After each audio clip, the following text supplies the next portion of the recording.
तपाईको प्रश्नमा राजा कसलाई मान्नुहुन्छ भने कसलाई मान्ने त तपाईलाई मान्ने त तपाईलाई त तपाईको साथीले मान्दैन तपाईको गर्लफ्रेन्डले मान्दिन तपाईको श्रीमतीले मान्दिन सबैले मानेको मान्छे को हो त यो देशको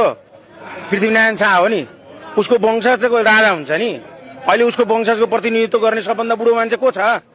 राजा त सबभन्दा जेठो हुन्छ नि यो त तपाईहरुको प्रश्नै गलत छ सो त बदर भयो यो प्रश्नै बदर भयो जस्तो दुईपट्टिसम्म त राजा भगा हुने त खोइ त उ बेला केही पनि गर्न सकेन नि त उहाँले तपाईले के गर्नु पर्यो तपाई त्यसै बर्डन ठुलो हुनुभयो तपाईको बाबुले केही नगरी यत्रो हुनुभयो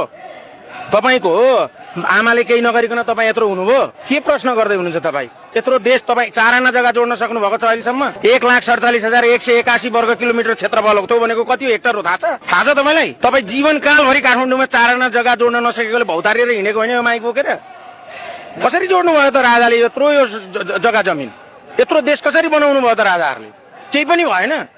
केही पनि नभएको भएदेखि तपाईँ नेपाली कसरी हुनुभयो त अहिले गणतन्त्रले मानि काम त भइरहेको छ अहिलेको नेताहरूले जेनी पछिको अहिलेका सिजा नेताहरूले काम त गरिरहेको छन् नि त ठिक छ यहाँ ल्याउनुस् माइक अब काम भएको भए सिंहदरबार जलेको किन त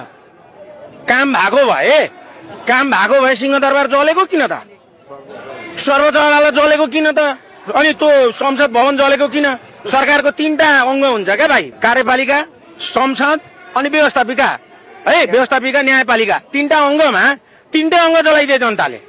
वडा कार्यालय जलाइदिए नगरपालिका जलाइदिए नेता बस्ने घर जलाइदिए अनि अझै पनि तपाईँ राजा आउँछन् र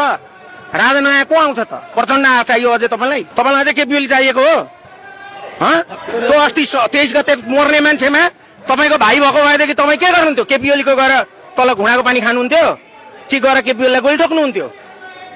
हिजो 10 वर्ष जनयुद्धमा मान्छे मार्दै गर्दा तपाईँको आमाको सिन्दुर पुसेको भएदेखि तपाईँ आज कहाँ हुनुहुन्थ्यो यस्तो प्रश्नले यो देशको समस्याको समाधान हुँदैन तपाईले पृथ्वीनारायण शाहको उपदेश पढ्नु भएको छ पृथ्वीनारायण शाह को हुन् थाहा छ अमरसिंह थापा को हुन् थाहा छ बलभद्र कुँवर को हुन् थाहा छ भक्ति थापा को हुन् थाहा छ इतिहास थाहा छ पहिला पढ्नुस् तपाईहरुले अध्ययन गर्नुस् त्यही भएर तपाईले पृथ्वीनारायण शाहलाई पहिला पढ्नुस् अनि देशमा राष्ट्र संस्था किन आवश्यक छ भन्ने कुरा महसुस गर्नुस् जस्तो अब यदि गणतन्त्रले के काम गर्थ्यो भने तपाई यो माइक लिएर यहाँनेरि आएर 2-4 हजार 5-10 हजार कमाउनको लागि युट्युब च्यानल खोलेर बसिराख्नुहुन्थ्यो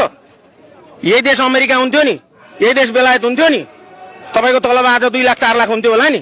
यसरी माइक तेर्साउनेको सिंगापुरमा कति तलब हुन्छ अनि तपाईको कति तलब हुन्छ तुलना गर्नु न तपाईको त्यो स्थिति हुन्थ्यो भने यो गणतन्त्र ठीक थियो